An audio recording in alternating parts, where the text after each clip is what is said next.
আজকে থাকছে বিদেশি রূপকথার গল্প অবলম্বনে মাতসু আমার আয়না।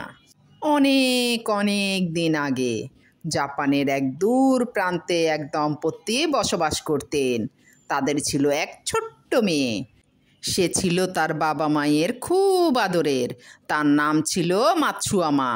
একবার তার বাবাকে কাজের খাতিরে অনেক দূরে কিয়োটোতে যেতে হলো।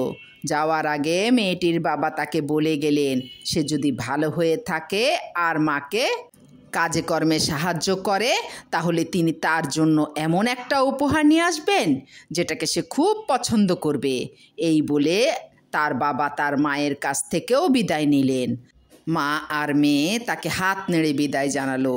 যখন তিনি বাড়ি ফিরে এলেন, তার স্ত্রী আর মেয়ে তার বিরাট টুপি আর চটি খুলে নেওয়ার পরে তিনি সাদা মাদুরে বসে একটা বাঁশের ঝুড়ি খুললেন। তিনি দেখলেন তার ছোট্ট মেয়ে আগ্রহ ভরে তাকিয়ে আছে ঝুড়ির দিকে। তিনি ভেতরে হাত ঢুকিয়ে একটা দারুণ সুন্দর পুতুল আর একটা মিষ্টির বাক্স বার করে এনে তার বাড়িয়ে দেওয়া হাতে দিলেন।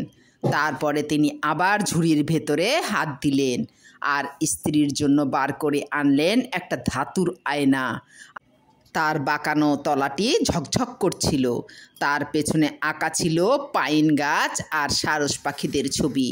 সেই মহিলা এর আগে কোনো দিন আয়না দেখেনি, আর তাই আয়নার দিকে তাকিয়ে তিনি ভাবলেন আয়নার ভেতর থেকে আরেকজন মহিলা তার দিকে তাকিয়ে আছে। তিনি অবাক হয়ে দেখতে থাকলেন। তখন তার স্বামী তাকে রহস্যটা বুঝিয়ে বললেন আর আয়নাটাকে খুব যত্ন করে রাখতে বললেন। এই সমস্ত আনন্দের মুহূর্তগুলি বেশি দিন থাকলো না। মাতসু আমার মা হঠাৎ করে খুব অসুস্থ হয়ে পড়লেন। মারা যাওয়ার কিছু আগে তিনি ছোট্ট মাতসু আমাকে ডেকে বললেন, সোনা আমার, আমি মরে গেলে তোমার বাবার খুব ভালো করে যত্ন নিও। আমি চলে গেলে তোমার খুব কষ্ট হবে, কিন্তু এই আয়নাটা নাও। আর যখন তোমার সব থেকে একা লাগবে, এটার মধ্যে দেখো, তুমি আমাকে দেখতে পাবে। এই বলে মাতসু আমার মা মারা গেলেন। কিছুদিন পরে মাতসু আমার বাবা আবার বিয়ে করলেন। তার নতুন স্ত্রী নিজের সৎ মেয়ের ওপর একদম সদয় ছিলেন না, কিন্তু ছোট্ট মেয়েটা তার মায়ের কথা মনে রেখেছিল। তার খুব কষ্ট হলে সে এক কোণায় গিয়ে আয়নাটার দিকে ব্যাকুলভাবে তাকিয়ে থাকতো।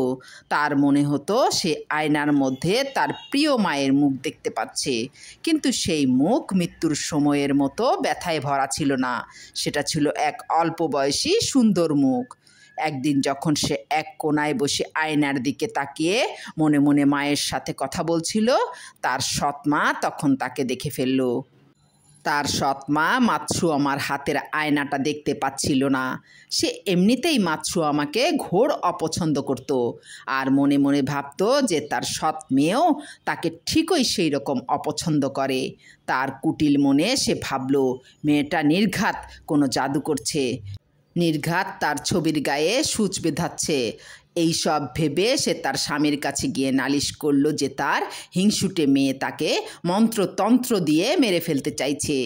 তার স্বামী এই কথা শুনে অবাক হয়ে গেলেন। তিনি সোজা তার মেয়ের ঘরে গিয়ে ঢুকলেন। তিনি হঠাৎ ঘরে ঢোকায় তার মেয়ে চমকে গেল আর সঙ্গে সঙ্গে তার জামার আড়ালে আয়নাটা লুকিয়ে ফেলল। এই প্রথম তার স্নেহশীল বাবা তার ওপরে রেগে গেলেন, আর তিনি ভয় পেলেন যে হয়তো তার স্ত্রী তাকে যা বলেছে সে সব সত্যি। তিনি মেয়ের কাছে আসল কথাটা জানতে চাইলেন। মাতসুয়ামা যখন এই সমস্ত অদ্ভুত কথা তার বাবার মুখে শুনল, সে অবাক হয়ে গেল। সে তার বাবাকে বলল সে তাকে খুবই ভালোবাসে, তাই তার পক্ষে তার স্ত্রীকে মারার কথা ভাবাও অসম্ভব, কারণ সে জানে তিনি তার স্ত্রীকে কতটা ভালোবাসেন। তুমি জামার ভাঁজে কী লুকিয়েছ? তার বিস্মিত বাবা খানিকটা অবিশ্বাস নিয়ে প্রশ্ন করলেন, তুমি মাকে যে আয়নাটা দিয়েছিলে সেটা মা আমাকে মারা যাওয়ার সময়ে দিয়েছিলেন। আমি যখন এটার দিকে তাকাই, আমি আমার মায়ের সুন্দর অল্প বয়সী মুখটা দেখতে পাই। আমার যখন খুব কষ্ট হয়, হ্যাঁ, গত কয়েকদিন আমার খুব মন খারাপ হয়েছে, আমি আয়নাটা বার করি আর মিষ্টি শান্ত হাসিতে ভরা আমার মায়ের মুখ আমাকে শান্তি দেয়।